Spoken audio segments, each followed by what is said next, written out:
میرا گمان ہے، اللہ کرے غلط نہ ہو، مجھے تو لگتا ہے کہ جب مفتی صاحب جہلم پہ آ کے انہوں نے یہ ویڈیو اپلوڈ کی ہوگی، مجھے تو لگتا ہے کہ علی مرزا کے پسینے چھوٹ گئے ہوں گے کہ یہ کیا ہو گیا۔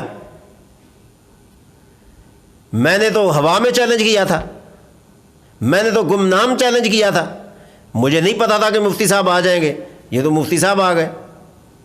ہو سکتا ہے اس کا پیشاب بھی خشک ہو گیا ہو۔ پنجاب کے شہر جہلم کی سرزمین پر تشریف لائے اور ایک متکبر انسان کو، اس کی انا کو خاک میں ملایا۔ میں سمجھتا ہوں کہ مفتی طارق مسعود صاحب صرف ایک مفتی ہونے کے ناطے جہلم میں نہیں آئے، بلکہ دیوبندی، بریلوی اور اہل حدیث،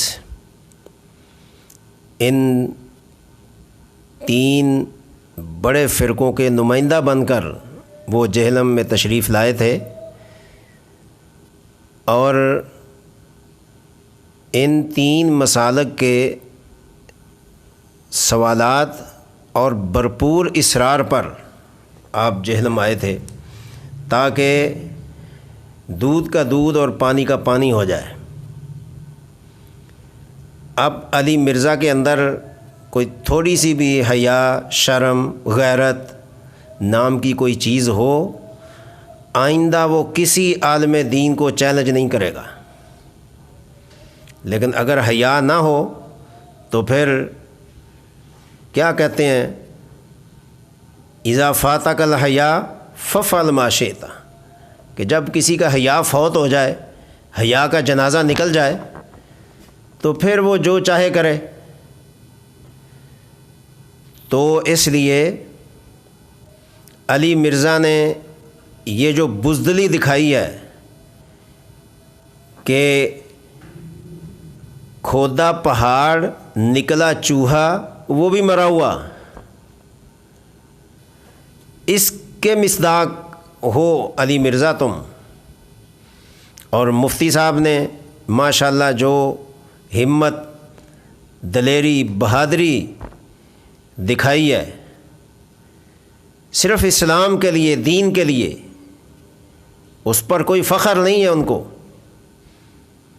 اور وہ کوئی علی مرزا کو ذلیل خوار کرنے کے لیے نہیں آئے تھے، یہ تو مرزا نے خود اپنی ذلت کا سامان پیدا کیا، بگوڑا بن کے، اشتہاری بن کے۔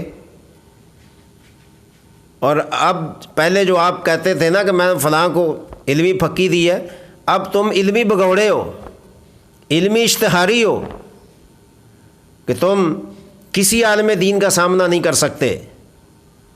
اور میرے علم میں ہے پہلے بھی کئی علماء گئے ہیں، تم گھر سے باہر نہیں نکلتے۔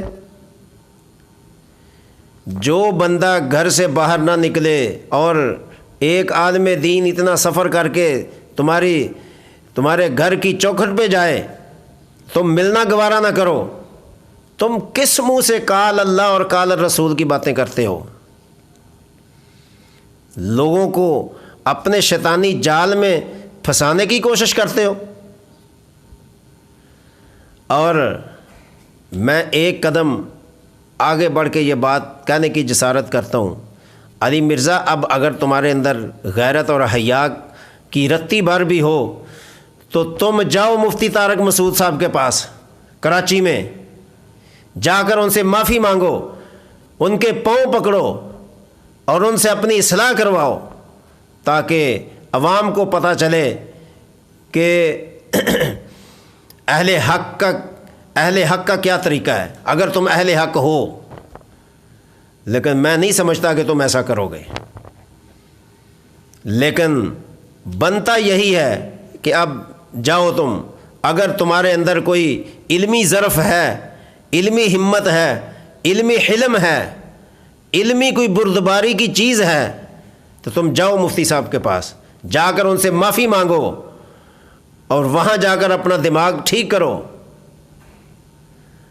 لیکن جس میں تکبر ہو وہ کہاں جاتا ہے کسی کے پاس؟ وہ شیطان کسی کو ملا نا تو شیطان نے کہا میری بھی توبہ کا کوئی انتظام ہو سکتا ہے؟ تو انہوں نے کہا بالکل ہو سکتا ہے۔ کہتا وہ کیسے؟ کہنے لگے کہ تم نے حضرت آدم علیہ السلام کو ان کی زندگی میں اللہ کے حکم کے مطابق تو سجدہ نہیں کیا، جاؤ آج ان کی قبر کو سجدہ کر لو، شاید اللہ تعالیٰ تمہیں معاف کر دے۔ ہماری شریعت میں سجدہ حرام ہے قبر، یہ مت سمجھنا کہ میں نے کہہ دیا کہ قبروں کو سجدہ کر لو توبہ قبول ہو جائے گی، کیونکہ آج کل ہمارے ملک میں فتوے بڑے سستے ہیں۔ مثال کے طور پر بھی کوئی بات کرے تو اس کے اوپر ٹھپا لگا دیتے ہیں کہ اس نے کیا کہہ دیا ہے۔ تو انہوں نے کہا کہ جاؤ حضرت آدم کی قبر کو سجدہ کر لو، یہ شیطان کے لیے تھا، آپ کے لیے نہیں کہہ رہا میں۔ تو شیطان نے کہا جو سجدہ ہی کرنا ہوتا تو پھر اسی وقت نہ کر لیتا۔ علی مرزا اس وقت سے بچو کہ خدا نہ خواستہ تمہارے دل و دماغ میں بغض صحابہ ہو، بغض امیر معاویہ ہو اور اس حالت میں تمہاری موت آ جائے۔ ایسی موت اللہ کسی کو نہ دے۔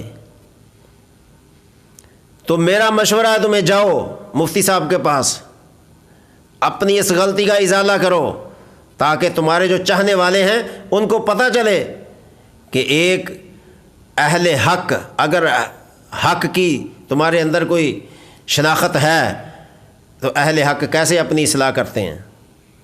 تو بہرکیف میں مفتی صاحب کا مشکور ہوں، ہمارے پنجاب کے علماء ان کے مشکور ہیں کہ جنہوں نے تینوں مسالک کا سر فخر سے بلند کر دیا ہے،